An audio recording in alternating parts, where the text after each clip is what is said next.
Well, he did say that there had to be heavy presence of security at some point to um, prevent a breakdown of law and order, as well as that sense of muted apprehension among the residents. But there is another factor also that I would like us to examine here. We saw some of the election results, and it did happen that in some states, like Kaduna, for instance, that has a sitting PDP governor, the APC won.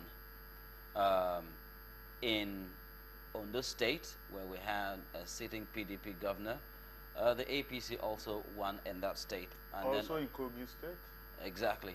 While Jigawa, we Katsina. have a number of them like that. So does it mean that the power of incumbency is being diminished, because it would be unheard of previously for there to be a sitting PDP governor or a sitting APC governor, and then the other party now comes and sweeps the polls? For instance, in Imo, for instance, you have an APC governor, but it was the PDP that had the upper hand. You mean if the governors are becoming less influential? Influential as far as politics in elections in their states are concerned. I think that also opens up the larger question of incumbency. This is the first time in this country's electoral history that an incumbent president is coming this close to, well, I would say close to losing, because we don't know what the outcome is until we see all the results. But this is the first time where incumbency seems not to have such a strong effect on the because prior to this would have been a walk in the park already, and it would have been over. And so this is interesting for me, looking at the effect or the non-effect of incumbency in all the elections, in all the results that have been released so far. I didn't even know it was that extensive.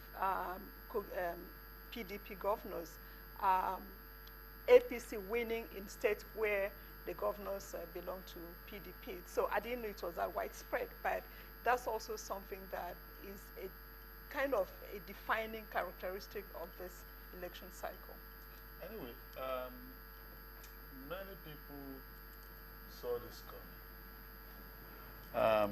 Because in some of the states we mentioned, some of these governors that we're talking about who are incumbents were accused of ambivalence on the issue of their commitment to the presidential candidate of their party, perhaps for reason of their own survival or for other considerations, apart from their own political ambitions, for example, Jigawa State and all that. And indeed, in some states, the incumbent governors could not, campaign so viciously, against the presidential candidate of the other party in the way and manner Governor Fauci was doing, which was totally unacceptable and irresponsible, if you ask me. Results for him. But we don't know what is going to be the value of that result now, depending on how the final tallies go. But the point I'm making is that there's a dynamic in this election that trumps this issue of incumbency.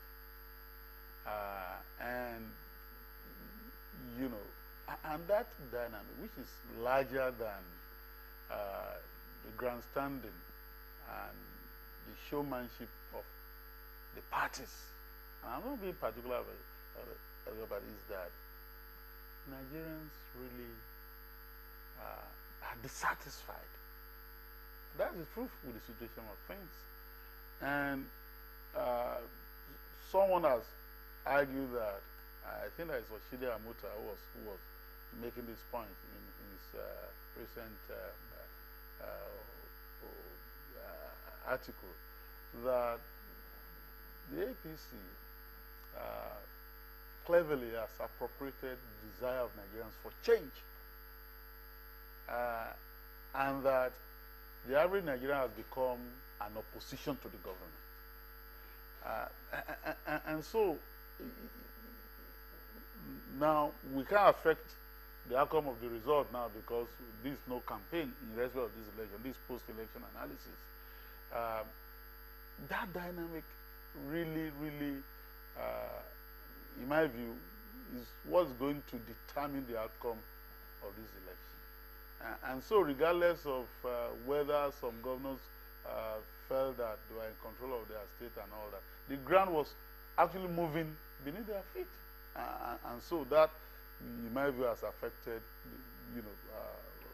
impacted greatly on the outcome of results that we've seen in some of these states. Are you saying that essentially, regardless of what they did, it was almost as if their actions were irrelevant? We were always going to see some sort of protest in the way people voted because they were unhappy? Exactly. In Ondo State, for example, before the election, look, before the election, people were saying that it's not because we even hate this president this much, but we want to show this governor that we dislike him. I'm telling you.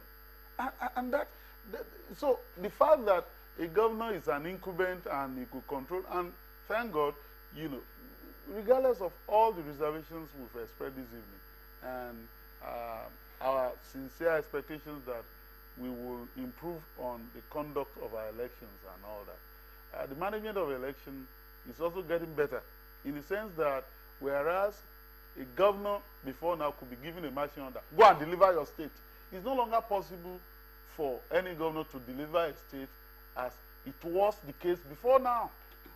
It's not set in stone. No. Like before. But I want not to digress. But I feel sad that we have not once mentioned, and it's hardly even mentioned at all. This is not a two-party system. It's a two-party. There are other parties that had results read out. I think that bears talking about. ADC, 14 parties. Hope Party, the Kobo Party, they all participated. You know what? They had their results you know read what out. the parties need to do? What can we make of that? Yes, sir. What the party needs to do is that after the close of this election, they should also be talking about margin. That's the most realistic. One of the enduring lessons of this cycle of the election is that in order to, be competitive against a ruling party in Nigeria, you will have to work hard, and that your individual strengths will have to be combined. If you have ideological similarities, or at least, some similarities, and then band together and work together. It's not about conspiring against that party, but you then become stronger that way. What is the point? No, you will disagree. I believe in multi-party democracy, but I'm talking about reality check. You think it waters down? Kadira, before you make the point of your disagreement, I have figures here. I will not name the parties, but then, in the first round of results released initially, the average number, the average percentage of votes, total number of votes received by all the other parties besides APC and PDP, the average was 0%. So everything the average everything percentage of the votes released was -1. 0% as in, okay, I mean, there is a, 0% all the way, 0.24, 0.21, 0.24, 0.22, 0.08. I think the best showing had 0.32. I mean, let me say why. it appears as if the others are just non-existent. No, They got votes. I am interested in They did get votes. living in a Nigeria in which the democratic space is open to all sorts of views and to all sorts of ideas. Part of the problem we have in this country today is that we don't have parties that are ideologically driven. the fate of parties at elections has largely determined, whether they come together or not. And that is why we have this incessant movement across the two major parties. You have people from PDP running to APC, and then from APC running to PDP, because the major issue is how to get elected. And I'm not suggesting that parties should want to be in opposition in perpetuity. But what I'm hoping is, as we take these steps in our democratic development, we begin to encourage parties that are actually going to be set up specifically because there are certain ideas that they want to pursue, because they have ideological leanings towards something, so that people begin to belong to parties because they share values with that party. And I don't expect it may even happen in my lifetime, but I just want to encourage parties to sort of stay, the journey. I was talking, I think, yesterday about the fact that I got a bit disappointed that a party like ABGA, which started from a region and had sort of gone to the extent of forming government in some of these states, rather than growing naturally and following the progression that you see in the development of parties, had decided it wanted to collapse itself into a bigger party.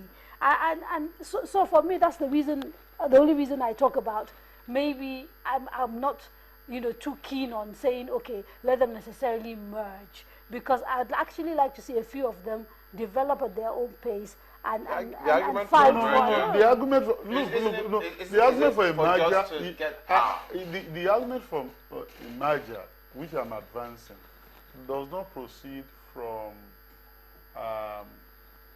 the example of APGA, in our political space. I'm